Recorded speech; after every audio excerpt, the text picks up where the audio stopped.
Okay, so welcome again, everyone. So most of you already know me, so I'm just going to jump, just skip my self-introduction and also wrap out the introduction. So today we are going to talk about marketing, and it's really only the beginning of the marketing, and we are going to cover as many aspects of marketing as possible. Okay, if you want to discuss like some topic further in depth, let me know. We can definitely curate. We can have one-on-one session, or we can curate. If a lot of people ask the same thing, we're going to curate another webinar just to, such as talking about how to run social media, how to get a PR press, being featured in by journalists, etc. Okay, so today we are going to start from talking about a website and e-commerce because as you can see, you guys, as we can see, we have a global community and artists not confine themselves in their local market anymore. And so you want to explore new market and new regions. The first thing you need to do usually is you need to have a website. Some artists, they only have their social media and they don't have a website anymore. But I'm from the traditional art industry, so it might be a little bit more old-fashioned. Usually, I would suggest like still to build your own website and a portfolio. Why is that? The first is you have the full control of the brand, right? You can curate how your art will be showing on your website, and you can have like a longer paragraph of your bios and art statement. You can have videos and you can have contact form, etc. So it's everything can be controlled by your own brand rather than using like, let's say, social media such as Instagram. You just post every day. It's a little bit harder, much harder to curate in the way you want to want it to be. And also it will make you look more professional, very because I handle with a lot of corporate client as well. So one thing we are going to check, and also for our gallery exhibition, so one thing we are going to check is whether the artists have their website or not. I know other art agents or like galleries owners do the same thing. The rule is very simple because if you just posting your artwork here and there and you just only have a PDF, we might be wonder, okay, whether this person is really committed to this. Are they just hobbyists and decide to use AIGC, create a bunch of artwork and telling everyone they're artist, and then after 1 month they said, okay, I'm done with being artist. So being artist is a job.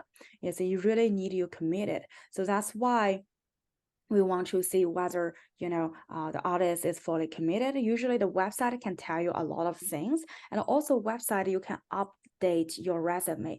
Usually resume is also very, very important to, especially from the people in art industry or like a corporate, right, to collaborate with you or like buy commission artwork from you, because especially for corporations, they want to see you have done something similar, and they are not going to go into your like Instagram to find out exactly the similar project you have done before, right? They are looking for to go to the website a little bit directory and easily to find what they want.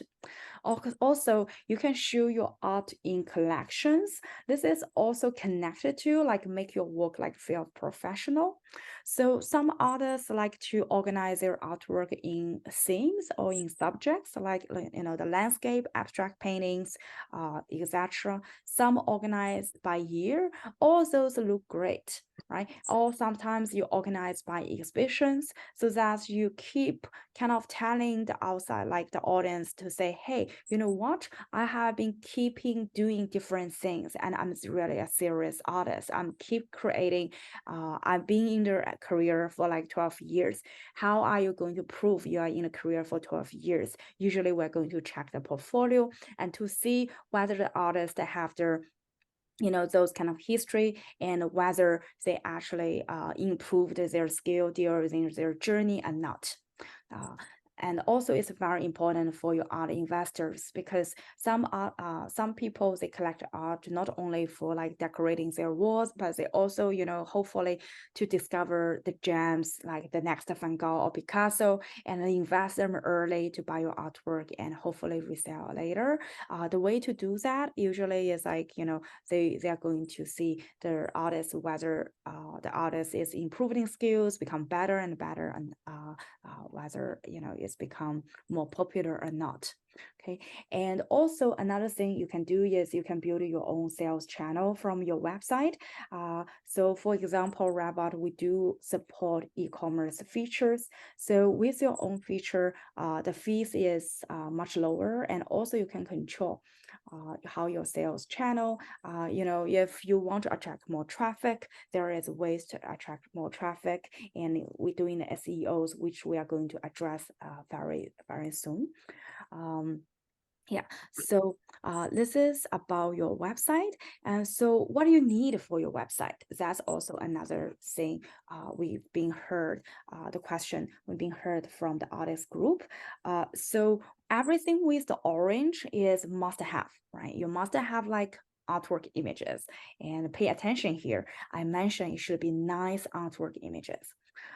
So most of you guys are being admitted to the Revot program now, and to be honest, you guys are really being selected, and we have a very strict vetting process, and we're receiving a lot of applications, and some we check their social media and check their website, and their image is really not that good, and I so the first response I have is like, okay, is a person really have a good tasting about what is looking beautiful or not, right? And or this person is really serious about the career, because the person apparently don't even know how to show their beautiful work in a very nice way. Okay. Another thing you need is bio and artist statement. The reason, especially for the bio, usually people will read your bio, and also journalists might read your bio just to understand who you are. And for the art statement is something like you can elaborate about your art stories, your current like a project, like why inspires you, because usually people want to connect. People remember stories rather than numbers, right? Think about our life experience, and you will realize like all the moments we remember is usually something like related to a story. There's situation, there is like emotion behind there. So you want to connect with your audience with your stories, and we suggest art statement. Also, don't put like 800. We've been seeing some of artists actually give us like 800 words long. It's a little like small essay. Unfortunately, no one is going to read for such long unless someone is doing research on you. So try to make it like easy to understand, and also concise, and easy for people to follow. If you want, you can use the video as well. Another thing you need to have is the news. Like people want to hear from you what's happening in you, or you stop creating, or what. Do you have new wins, like your new exhibition, new commission, collaboration with museum, with corporation, etc. So to get people excited. Actually, it's also we're going to keep updating your news or images will also affect your SEO, search engine optimization, help you to being figured out in Google, which we actually going to address that topic later in this session. You also need to have the content information, just for easy for people to contact you. Usually we will suggest, you also list your social media and other things there just easily for people, because think about who are going to go to your website. It's not like random folks like from the internet. They are already looking for you. They want to know you. They probably search your name. They probably searching a specific artwork which you happen to have that, and they capture it from Google or something like that, or they already have your social media, etc., and they want to learn you more. So you want to list everything you have, like different social media platform, different, past portfolio on your website. These blue icons are something optional we usually recommend. The first thing is you have to add a resume. Add a resume is not a working resume. If we understand artists like need a leave, especially in the early stage, and you probably work in CVS, Walgreens, I don't know, a grocery, etc. Don't put those experience in your resume. It's not uncommon. We see this situation. Those are not going to help you to promote you to as an artist. And to be fancy, you can, just break your art resume and actually to break into with the pictures, with the videos, and put under your news or put under your statement or something like that. Okay. You also can, we highly suggest that you should have collections. And if you have, if you're a good writer, we suggest that you write blogs about what you're doing, like where do you get inspiration to grow your followers as well. So we do have a review session for artists, if you want us to help you with the bio and artist statement. I just want to mention that again. If you do prepare to let us to review, and we do have a writer to help you to rewrite the artist statement if you want. Remember, you have that benefit.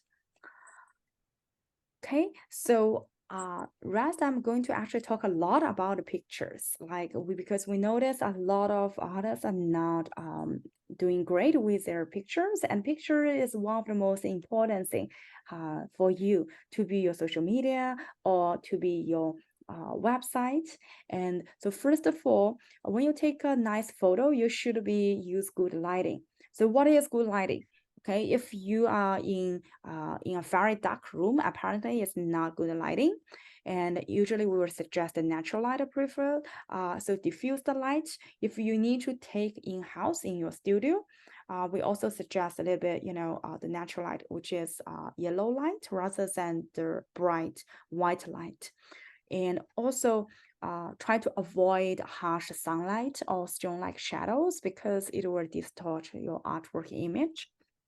And very easy ways. We've seen a lot of amazing photos from different artists. So I learned some tricks from those established artists as well. So you can have a professional camera with a tripod, right? And which you can also take the time-lapse videos, etc., which has become very popular these days. Or if you only have iPhone, it's okay, but better to have a tripod which takes better photos for you. And also make sure like you shoot the image of the entire art and no background, right? If you need to have background, we're going to talk about that. Usually the background should be like white or light gray, so they're not popping out to capture the attention from their audience. And so all attention can be paid on to your work. And also, if you have a very nice frame, please include them, right? Because some people, when they buy the artwork, they're concerned about, because think about normal people, they don't know how to frame the work. They don't know how to frame a canvas, and they don't know how to hand work. And when they buy very expensive, like usually painting is very expensive, and they will be thinking, okay, I don't want to handle, those like chores, like finding framing or etc. So if you already have the frame, especially it's very nice, make sure you take a picture, including into it as well. Sometimes some artists do like special things with their frame, such as they paint on the frame as an extension of their canvas. So which is great, and you want to show to your potential like audience and also buyer. And also, so feel free, like, don't think, okay, I need to take a perfect photo. We have a lot of very amazing tech. So you can use software to adjust the images if needed, especially like black white balance and shadows, light a little bit as well. but please do minor adjustment. Don't twist it. Don't change the color of your painting, etc. Or if you have a little bit more budget, or if it's really important for you, you can hire professional photographer. Usually you can search like a gallery photographer, and or you can go to the place who are doing their fine art printing. They usually will have the fine art the screening service as well. So they have like big industrial screener, which you can screen your images, and that usually will be very high resolution. So in case you want to license your artwork in the future, let's say you want to license to a home decor company, let's maybe their target, and they do actually license artwork from artists to make artwork on their quilt, on as wall art, etc. If you really want very high resolution and quality, we suggest you should go with the screening service. Okay, and another thing is you need to keep it consistent. If you take the pictures always with white background, please do the same thing. Keep doing that. Don't change how you take pictures. Okay, so you can also take close-up shots to highlight texture and brushworks, and also in intricate details. The reason of that is, unfortunately, website and also Instagram, they're not friendly with especially oil painting and also traditional painting, like abstract painting or landscape painting, because when you see the artwork, you can see like different in person, you can see the different layers, like how the artists do the brushwork. That's also why I enjoy seeing the artwork. I think it's really amazing. Like many artwork like I see in person is much better than in the picture. So you want to help the artist, help the audience to understand that as well. So you should you can take additional photos just to to support for people to understand details of your artwork. And we also, you can do another thing is you can mock up your artwork in the room. I'm not sure whether you guys notice, it's become also very popular, especially those really well sales like artists, which they mock their artwork in a room. So the potential audience and the buyer, they can see what exactly will look like to this work will be look like in a room. So for example, Ravat, we do have home decoration companies, and we license images to them, and or we sell limited prints to them. The way when we present, right, we are not going to just show like JPEG, because most people don't have the imagination as you guys have, and they can't imagine how the work will be look like in the room, whether it will be popular, and what kind of the interior design style it will fit into. So usually when we pitch to those clients, we are going to have those mock-up artwork. And so when our clients receive our lookbook, they will receive, okay, it seems like all those artwork being hand like in very fancy like hotels, like bedrooms, the living room, office building, etc. So it gives them the feeling about, okay, we know who we should sell this artwork to. Okay, so there are some tools we suggest and you can use. Google mockup template, you can just just a Google mockup template. There are a lot of free ones, and you can buy ones, and then you can it's kind of you're buying the license, right, and you use it forever. And use the Adobe Photoshop to adjust the paintings, etc. There is other if it sounds like too techy for you, there are other application to use as well, such as Art Rooms. It's an application so you can use on your phone. Home Styler is they have free version, but they are heavily being used in interior designer. You can do like furniture, rooms, interior design as well. I mean, if you have the skill to offer some suggestion on interior design, you can also think about using that. And also there is a platform called Placeit. Placeit is, they have a lot of the templates are probably much affordable among like other apps as well, but they're not focusing own art mockup. They do have other template to do the mockup. Let's say if you want to print your artwork on a t-shirt, if you want to print your artwork on a bag or something like that, you can use their platform just to test it out, and then you can share the picture actually before you actually produce it, right? You share the picture, and if people really interested in it, even some people put pre-order, then you start production process. Artplacer is an AR tool, so which is with the same artwork, like the users actually can use it at home to see how it will look like on their walls. And so we're going to review some pictures, and I want to hear what you guys think about those pictures. Okay, this is the first one. Okay, first of all, I don't think it's a good picture. Why is that? I mean, it's very hard for me to find, and I don't want to offend anyone, so I did not take pictures from our Revit artist. So that's why the resolution is not that high. But this picture is not good because it's a side view of the artwork. It's not facing the front. So I don't know what I'm going to look at, like, what's the image exactly it is. But however, it can be a very good supplemental images, just to show people different angles of your artwork. This kind of style, to be honest, you can also use the app to mock up. You don't need to actually produce if you are doing the print. I know we have digital artists here. You don't need to necessarily need to print it out. You can just use the apps to do the mock up and share with others to see if someone is interested in this or not. Okay, this is another images I got from the internet. This is, so if we are showing Duchamps, like, this work, apparently it's not a good one because people and others, like, there are a lot of people in the background, there is others distract our attentions from artwork itself.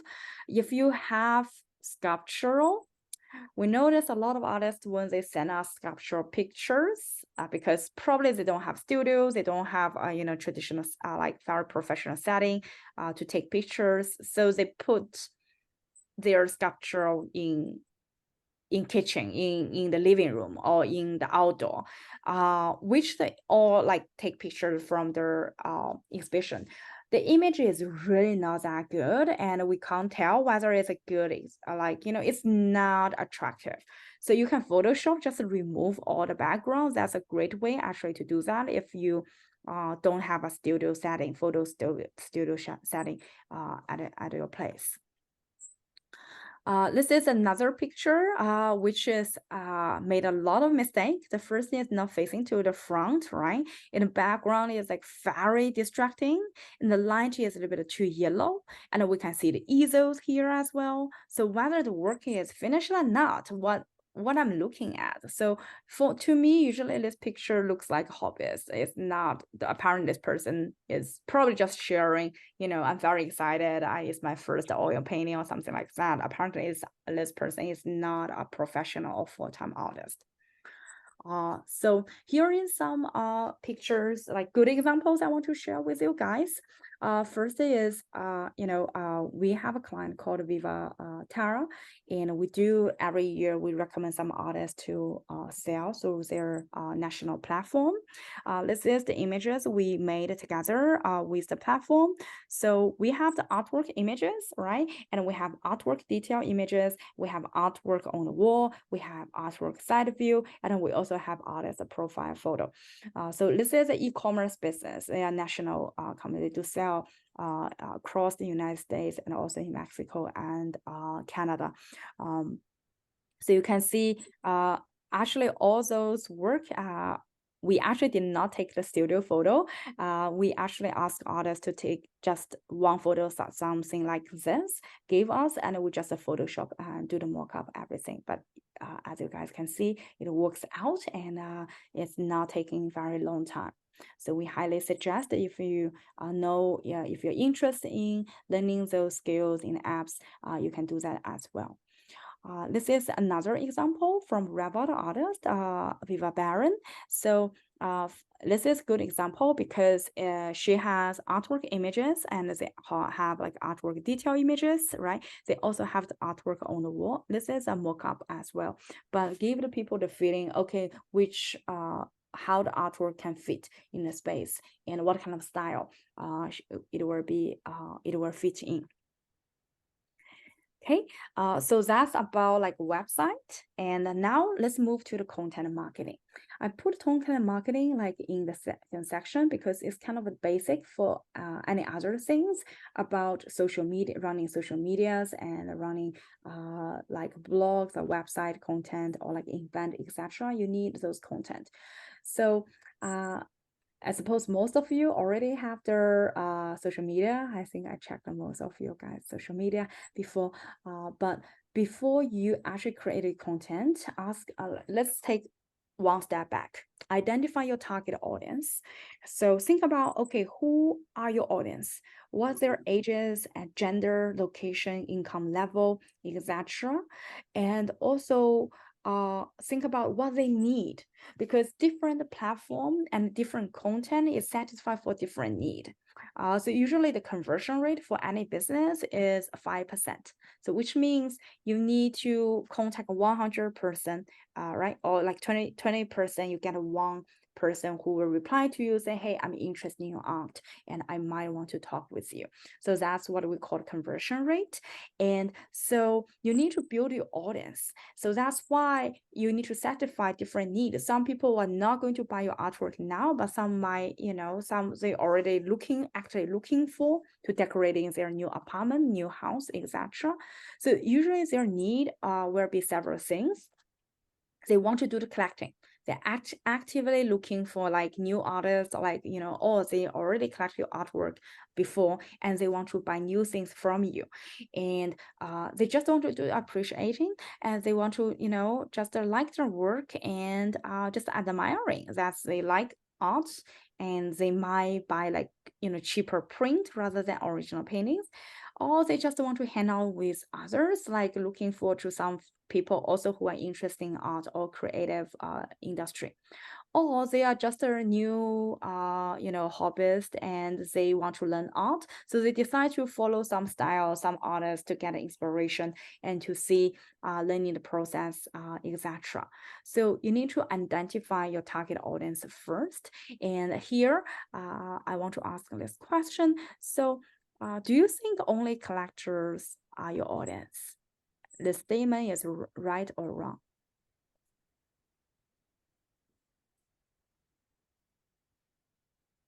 This should be a easy one. Okay.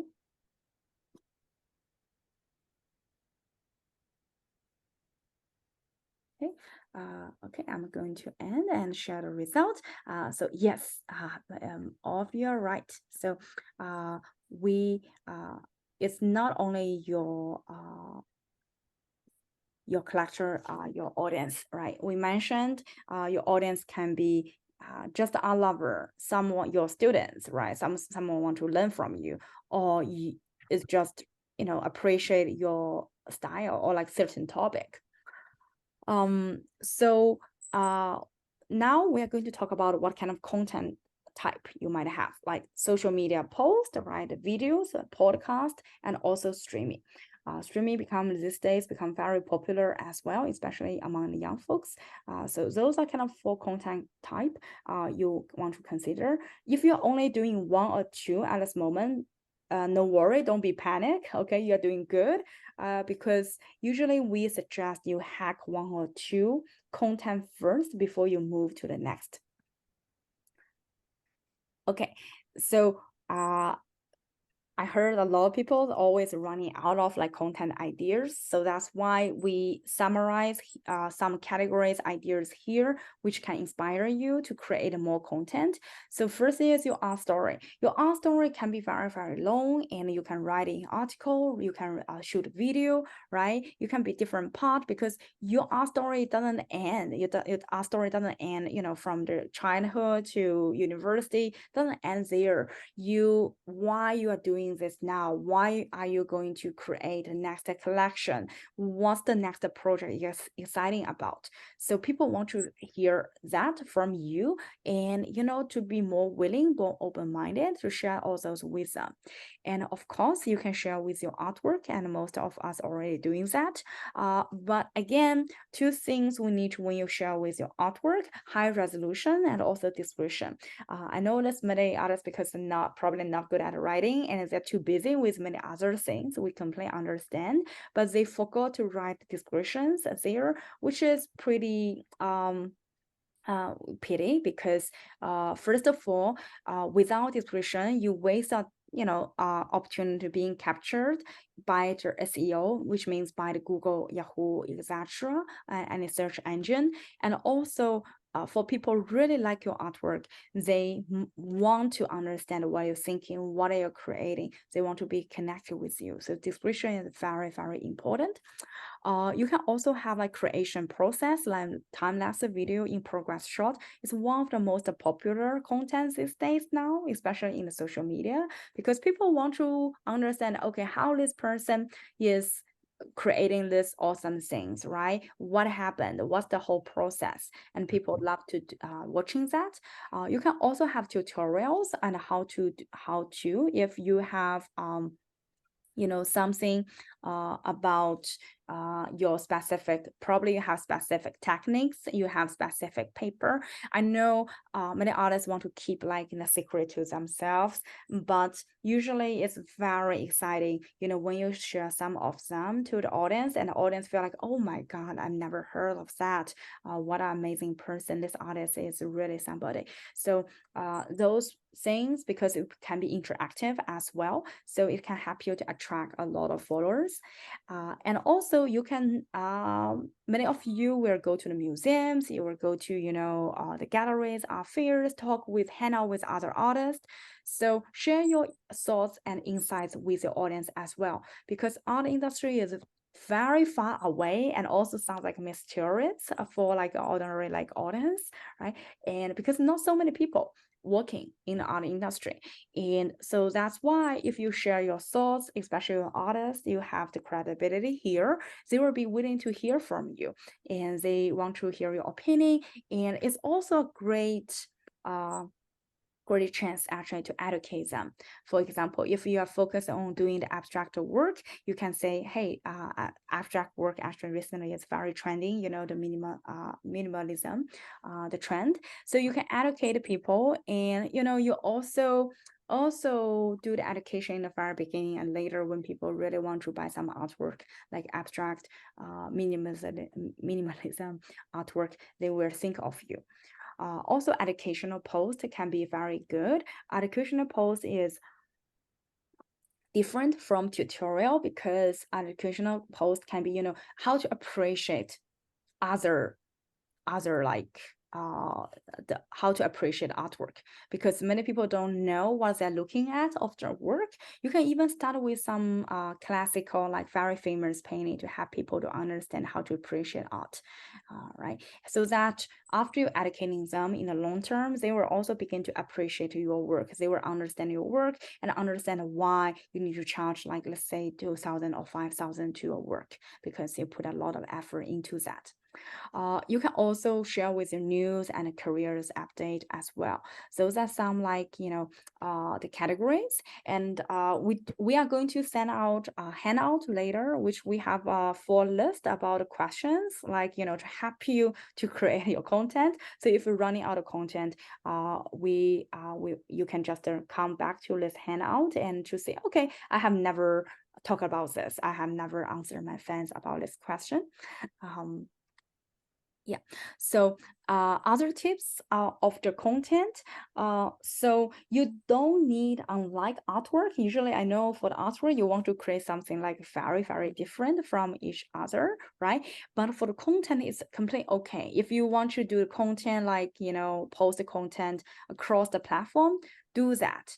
Okay, no one is going to trace you to say, oh, this person like Patty posts this on Instagram and she posts the same thing on LinkedIn, very few people is going to notice that unless they're really loyal fans, they follow everything, check all the threads from you. Okay, and also another trick is you can reuse the content on the same platform. If you're running out of ideas, it's completely okay to reuse the content. You can post the same artwork, but now probably you have different feelings to that artwork. You think differently, and even looking at your own artwork, you might see something different than when you first create them. So you can reuse them, just kind of saving your time and easily to help you to organize your content. Also, if you want to be like more consistent, you can use content management calendar to keep organized.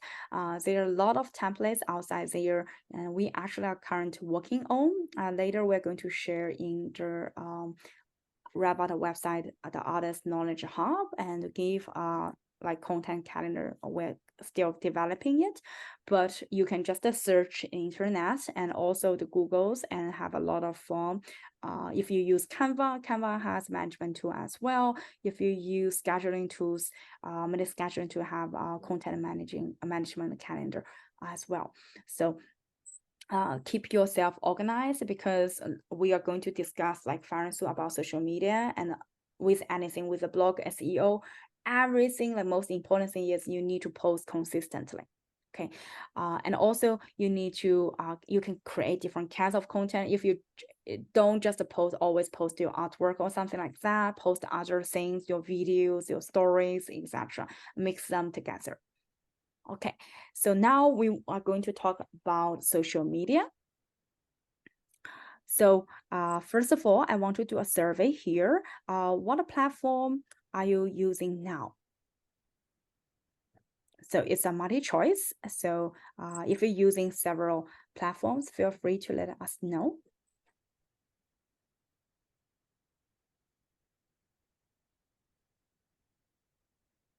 Okay. Okay. We are still waiting for several folks to finish their answer.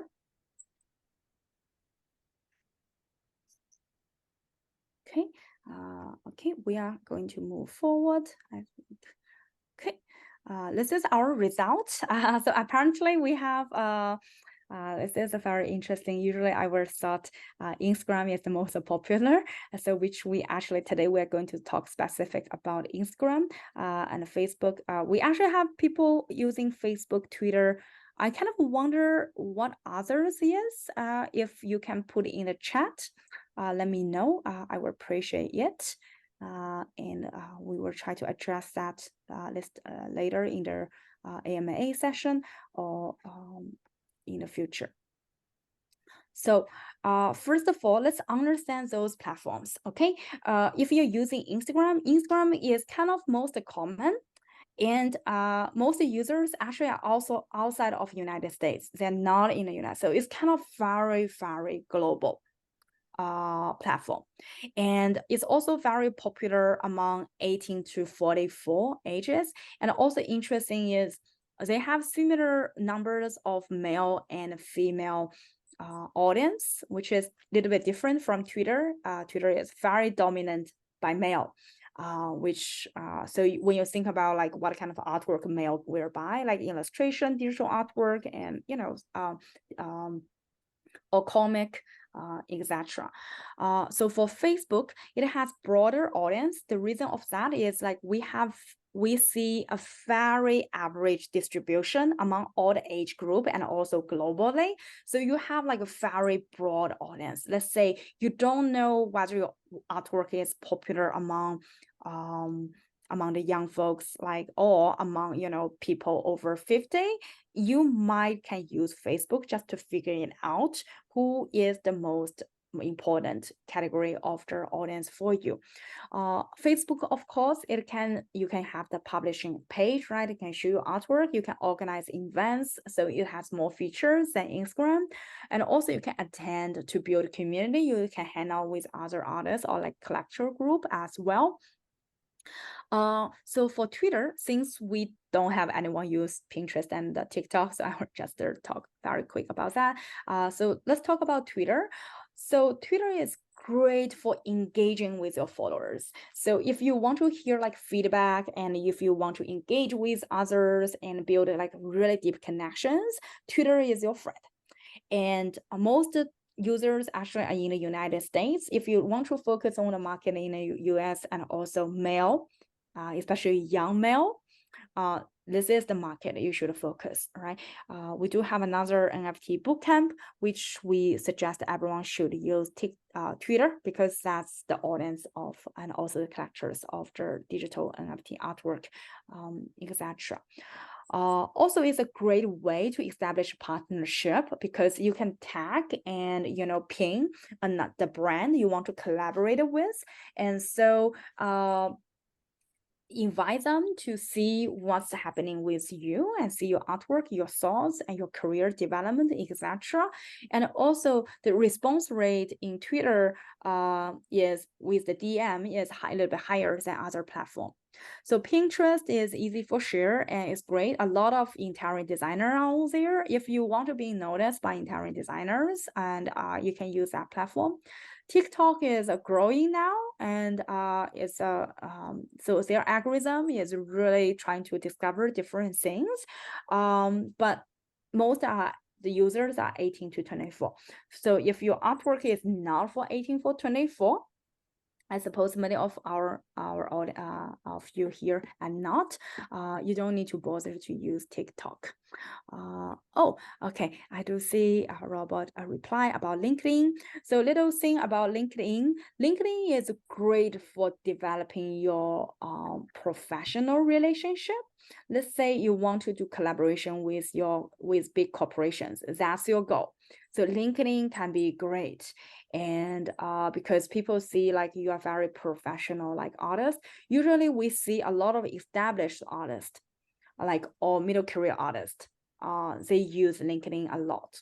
And they're not using Instagram at all because probably their galleries and other studios people are running Instagram for them, but they are using LinkedIn because they are more like prone to like hanging out with like managers, directors, CEOs to get those like very rare opportunities.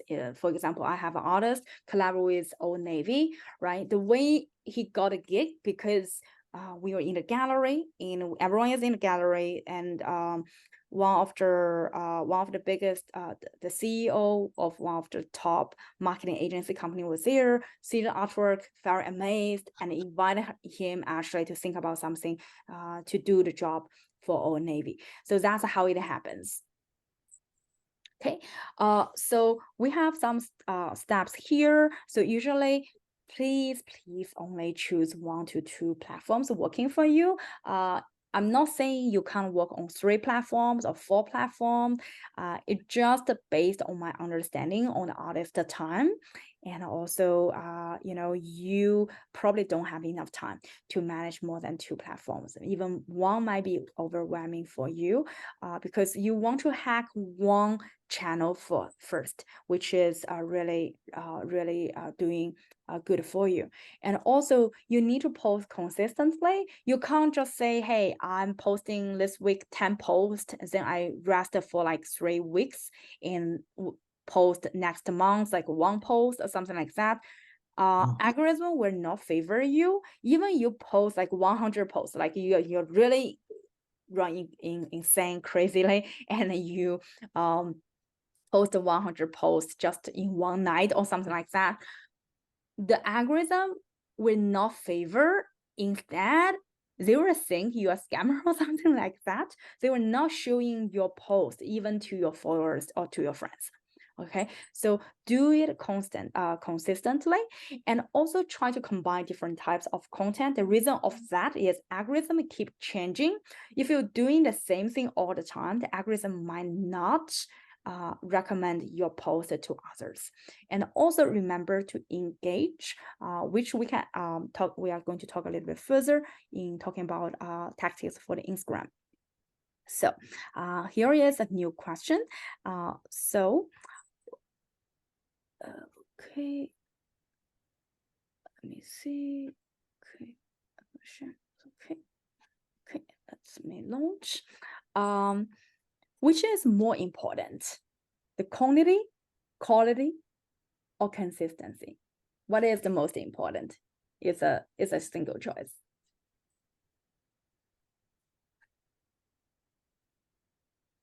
Okay. Very interesting answer. Okay. Cool. Okay. This is our result. Interestingly, all the answers are being all the choices are being voted, and most people choose consistency. I know I mentioned a lot, but actually it's not. So the quality is the most important. Quality over consistency over quantity. Okay. The reason why is that I'm going to explain in telling you guys about algorithm. Okay. So let's take Instagram as algorithm as an example. Before that, I want you to step back, think in those social media companies' shoes about what they want to get from running social media, right? They want a user's number. We have a lot of DAU, like MAU, all the fancy names, the metrics. You don't understand any of those, but you only need to understand is they want you to be active to on their platform, and they want you to engage with others, bring others to contribute to the activeness on the platform. They will reward that. So let's look into Instagram different. So first of all, this is 2023 algorithm. The algorithm is very complicated now, so it's something we discovered. And so Instagram Reel, they were favor if you make videos only for them, which means the content should be original, high resolution, right? And it's being cropped in the right way of the reel. If you transport like your TikTok video, for example, if you use some like random video on your computer, which is not high resolution, which is traditional, like 6.9, like horizontal video, which you can put on computer, or they're not going to favor that, because the algorithm will identify, okay, this person doesn't make video for me, so why should I favor that? So algorithm will identify that. And also, usually in the first 2 hours after you post your reel or other things, it's become very important. If some people begin to like, comment, share, view, saves, etc., or they add to their stories, they share to in their network.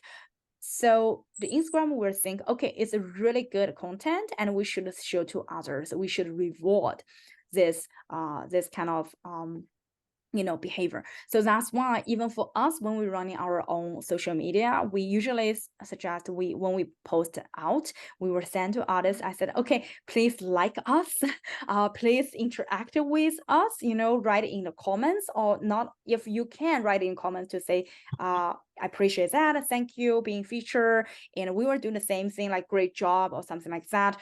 So the algorithm weights this behavior higher than only likes, and higher than doing nothing.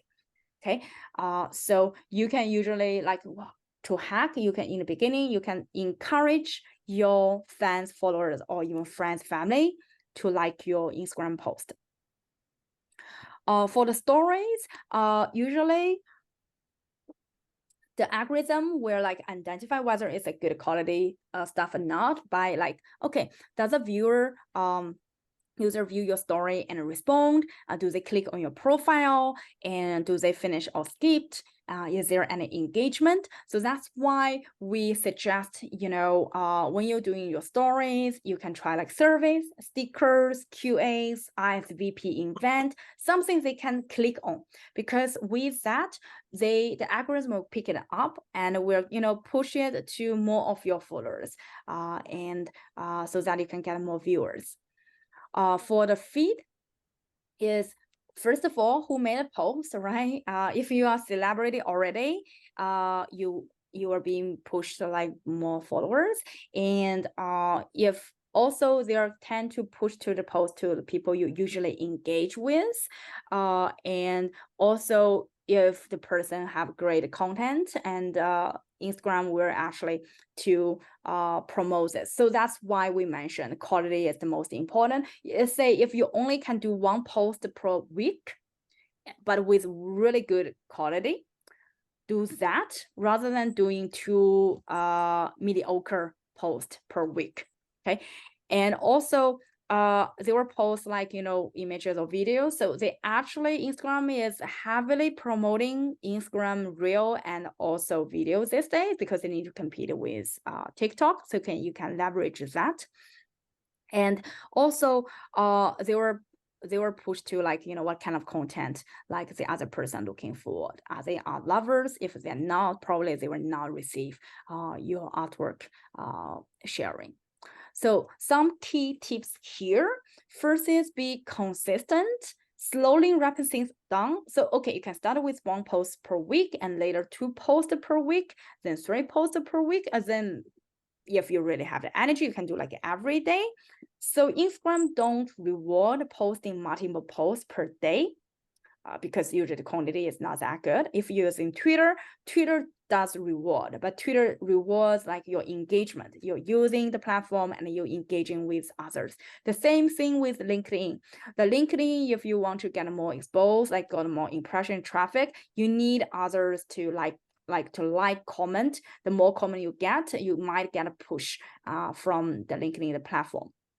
And you sometimes can follow the trend to see research, like what is the topic, what is everyone talking about art. You can use the hashtag, or you can some content similar to that, you know, just to follow the trend. I know it sounds like sometimes it's not sincere and it might be mimic other artists, but it's also a great way for you to hack to grow your followers and be responding to every likes, every comments and DMs in time, even they are spams, okay?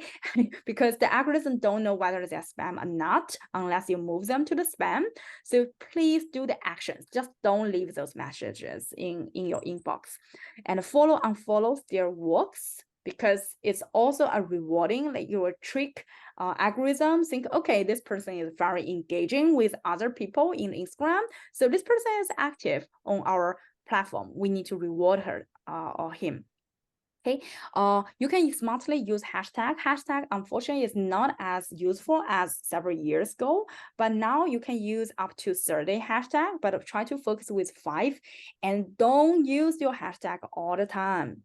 And you can change like every 30 days. You don't need to change like every day as well, especially if you want to use up to 30 days. And mix your content, because the more mixed you are, and the algorithm will pick up, like it seems like this is more original, authentic, and they might pick up your account. Okay, and also for Instagram, you need to be patient, and also algorithm keep changing. So do hacking all the time. And so we are going to share like tips, like new findings through our newsletter as well. Just want to mention that. So other marketing tools, we're running a little bit late, so I might go over very fast. One thing I want to mention is the SEO. I have last week, one artist asked me to say, hey, Patty, I've been doing my website for 2 years, but no one is visiting it. Why is that? Probably the reason is you haven't paid attention to search engine optimization. It's a very hard work, to be honest, because now the internet is super crowded, but there are several tips. First is about the keywords, okay? If you don't know what should be your keywords, think about it. Your name should be the keyword. You can do one exercise now is like put your name in the Google to see which page your name is showing up now. Or you can put your name and artist to see whether your name is showing on top or not. Your goal is need to showing your name on top. The way you do that is if you're very active on different social media, let's say you have a LinkedIn page, you have another like kind of your Google will recommend it. And if you connect with a lot of platforms, let's say you work with Rebel, probably like, with the algorithm because we pay a lot of attention on SEO as well, and it will help you with your SEO, with your name's keyword. And if you receive PR press, it will also help you to promote your name and ranking in the top page of Google. And also another thing you can do on one page SEO is you can mention your name as many times as possible on your page in different places. Don't be shy. Share your name different places, like your website, other person's website, taking the interviews. Get people know you, get the algorithm, get Google know you, so they know, oh, this person might be somebody, right? If someone search, probably people are looking for this person. People are looking for this patty pan rather than the other patty pan. Yeah. So and also you should put the descriptions as well. I highlighted it because usually you don't know people are searching for what, right? During Christmas, people maybe search reindeer gift or something like that, and in your description you have like a reindeer abstract reindeer landscape work, something like that. It happened to be introduced, like capture the right question people are asking on SEO, so it might find you. So before you know exactly which keywords you want to focus on, you can just do this kind of broad game to write as many things as possible. Also make sure your website is crawlable. If you are using Revit or Wix or other service, it should be good already. If you code a platform by yourself, make sure you buy the security domain and other things. Also make sure you connect with Google Console Analytics so that Google knows you are existing. So when people search your name, they can find your website. Also, you can build backlinks as well. Backlinks that's why we write a lot of blogs, articles about our artists, and we send those articles everywhere to our friends to say, hey, we have a free article for you. And we also send to our artists. I said, okay, could you post on your the website as well, because we can build a very good high quality backlinks. So we usually suggest the way among our community we do say, okay, if you have exciting news about exhibitions, you have gallery, PR press, not even with us, send those articles to us, because we can help you publish on our blogs, and we will teach you you can contact with other people they have their website. You can push to say, hey, can I list my blogs here? It will help you to build your backlinks. And because you're an artist, so you can build great relationship with university. So please mute. I will. Okay, so it will be, yeah. Sorry, let's I'm not sure let me mute everyone. Okay. Okay. So and also you need to update regularly, the same thing. Okay. Very quick on event marketing. Event marketing is great because you can build really in-person connections, creating the bonds, etc. Right? You can build long-term relationship with others. And some ideas for event marketing and also the process. One thing I want to mention here is, first, you need to set your goal. You're not just a hosting party because you like others, like your fans. You need to set your goal about why are you doing this. Probably you want to collect more fans, more followers. You want people to follow your Instagram. You want to get feedback from people on your specific collections, etc. You want to sell your artwork. What's your goal? Okay. And also don't remember to engage with others after event. We are literally doing the same thing. After event, we send out a handout, we send recordings, and we collect feedback from you guys. So remember to do that, because so that you can really truly build a long-term relationship with those folks. Some ideas, artist talk, live painting, studio visit. I want to highlight two like new ideas we realize. One is the workshop. Many artists think, okay, workshop is just, selling the skills, get money, but which is not true, because workshop is a great way for you to introduce your art skill and to demo people how hard to paint as good as you are. So interesting, we used to like host workshops in our pop-up galleries and our exhibition venues. And usually people end up buying artworks. Like if we host workshop like 10 people, usually 1 people will buy artwork actually from the artist, because they feel like, okay, oh my God, it's so hard. And better just to pay the artist 1,000 artists to pay for me, paint for me. So think about in that way. And also with a museum with an artist. So we do organize, for example, tours among collectors or like art lovers to visit like Art Basel and museums. Like many people would like to bring kids. And I mean, we educate how to appreciate art, etc. And many of them, very interestingly, by the end of the event, they begin to ask me, say, hey, Patty, it seems like I really can invest in the art as well. I can buy the painting and now I don't feel afraid anymore. Could you give me some recommendation? So then I give the recommendation usually from my artist, all right? So that's how you can engage with your audience as well. Other things, you can get a newsletter, right? Newsletter is a great way to communicate with your loyal fans, and you can recycle materials from other channels. And also PR press. PR press is another animal. It needs a lot of effort, but rule number 1, you need to build a relationship with the journalist. So usually it's easier for the ones already in your city, because you know them, invite them to your events, right? Even though they probably not going to buy artwork from you, but you don't know what kind of opportunities they might bring to you. So if you have enough budget, we do have artists like, hire agent to feature them at ABC for like $3,000. So usually the cost, like if you want to feature on the top media, usually cost like 2,000 to 3,000 for just one article.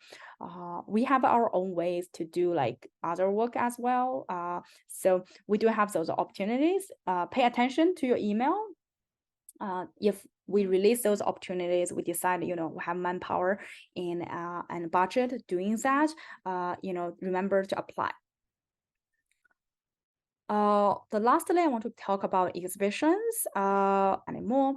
So exhibition is not only about sales, it's also about networking and professional development, right? You need something put on your resume. And also exhibition is a great way to tell your journalist about this exciting news so that they can write something about you. So you can get like a PR press. So usually exhibition is really not only handing the work there is a lot of work need to be done. And I will be very frankly to you guys, and I hope to host the exhibition together with you. So we usually want artists, to understand exhibition. They need to put a lot of effort, not only like delivering the artwork or something like that, but be very active to approach, accept interviews from the PR press and invite influencers, etc. Like even like people from other galleries, because just invite everyone from the art industry, because you don't know what opportunity might brought to you during the exhibition, especially when everyone have a little bit drink and a very nice setting, galleries, everyone talk about your art and you have the spotlight, and it's your moment and you want to leverage that. So exhibition venues, unfortunately, hopefully like we have more galleries in the world. That's also something we want to keep doing. But I can give you some ideas about like alternative way. You can go to the art festival, art market. Actually, it works very well for some upcoming artists, especially if you are young. The style is like towards like a younger audience. It works very, very well. And also think about alternative places such as cafe, high-end restaurant, hotel, spas, golf club. So we have advisor actually from Georgetown University, who is also an artist as well. So she likes to showing in spa a lot because she said, okay, when you're in a spa, you know, the artwork make you soothing, and then you're waiting, right? You don't have anything to do. Think about those moments. And the same thing with hospital. Think about those moments when you feel boring, then there is artwork there, probably there is place count to describe it. Perfect moment for people to know more about your art. Okay, and also think about like cultural city center, art organization, associations. They do have free program to support artists to host the exhibitions as well. And also you can do office buildings, a pop-up space, etc. Especially now in the US, many office buildings are empty because COVID. You know, since after COVID, many offices are empty now. So you can leverage that, step in and host the exhibitions here. Also art fair just you know, it's very good first of all, but it's very, very expensive. So think about whether you're ready for that, whether usually the way is you should approach to the galleries who is going to, right, establish a relationship with them. And also you need to prep a lot of work because usually the application for art fair is 1 year before. And you should choose the right art fair, search about the reputation. For example, I heard, I think the art fair in New York, one is like really have very bad reputation. How many artists, like serious artists, like they did not go there. So you don't want to link your name to those art fairs. Even that one is in New York, sounds like very, you know, very high a premium. Also think about logistics and also think about as your milestone target. Don't just say, oh, I want to try it, usually because the cost is very high, and it can be very overwhelming as well. So think about if you are really ready, you can begin to think about it. I know it takes longer today's session. Thanks again for your attention. So I will stay behind and feel free, you know, to jump off the call. And if you want to talk with me on specific topics on marketing, I will stay behind until like another 20 minutes. Yeah, thanks everyone and see you guys next week. Bye. Bye. Bye.